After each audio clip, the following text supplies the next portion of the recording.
The roles of women have changed. They've evolved. Now, in many ways, for example, women are smarter than men. At least that's what education stats tell us. I would argue women are also incredibly more patient. Are we nodding our heads to that? I would say, yeah, I can give you guys that. However, aside from all of that, one topic of the discussion today that is often visited is the idea of women empowerment. And that's what we're diving into today.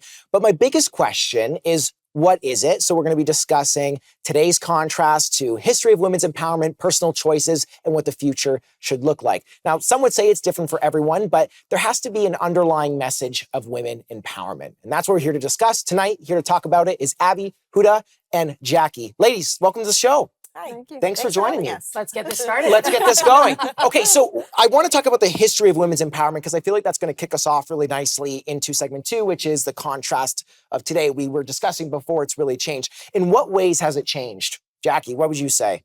In what ways Has women empowerment changed? I mean, look at it 50 years ago, 60 years ago versus today. grandparents and our mothers and grandmothers didn't really have the choices we have today?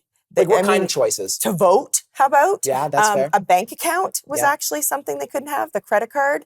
And also female reproductive. Do you know that you had to ask you had to get We assigned? have a choice now. Right. Almost, like right now we do kind of, right? Like isn't that teetering sort of right now? But there was a time where you had to ask when you're married, if you wanted to have your tubes tied, if you wanted to have any of those, that had to be a decision that your husband made, and then you went to the doctors. That was Really? Yes. So when did that change? Like when was that something that changed? I think it changed in the 80s, and that's not that long ago. It's crazy when you talk about like the 60s, 70s, and 80s. It really doesn't. 40 years has done a lot for Yeah, females. 40 years Let's has just say done a that, lot. because I have an 18-year-old daughter, and feminism looks very different than what I grew up thinking feminism or women's empowerment was. What was it birthed out of? Like, Abby, if you look back at the history of women's empowerment, what do you think sparked that motivation to make some sort of change? Well, I mean, women weren't allowed to vote. They weren't recognized as persons in the law.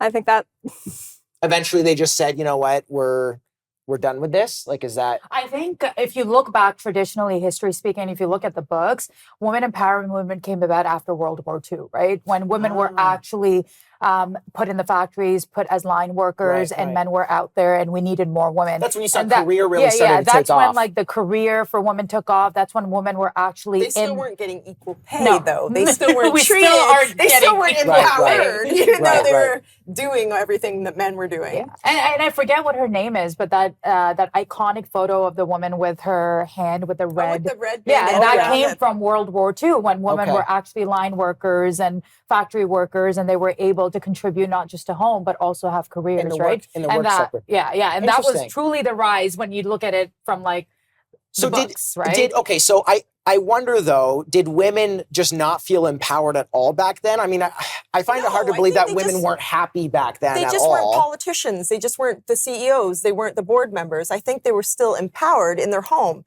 A lot of the big choices were made in the home. They were teachers. They were caregivers. But what sparked that change? Like what said, Fury? I don't know. anger? Was it I think, you know what, if I was- underappreciation from men? Was it they just didn't feel like they were seen as human beings? Like, I think overworked. I think once they started actually having careers, women had a voice and they were equal contributors. I mean, if you think about it now, there's this concept that was brought to attention a while back called the double ghetto. I don't know if you guys have heard of it, but basically it's like women do 2 shifts. The first shift is they go into work, they get paid for it. They're still underpaid in some cases. They go to work, they get paid. And then when they come home, they have another job, which is unpaid, which is being a caregiver and whatnot. And so if you were to compare that against a man, we've really got 2 jobs that we're see what doing, you're saying. right? Abby, I'm curious to ask you, like, on your point, what do you think about this? I mean, I think today, I don't think there's really, I don't think women get paid less than men today. They still do. When you're negotiating CEO, like C-suite level salaries, and women are getting paid less. Do we still see, like, okay, so where you work, do you find that you're paid less or more or the same? Well, I'm paid the same. I don't work in like an office setting though, where you have to like negotiate your pay.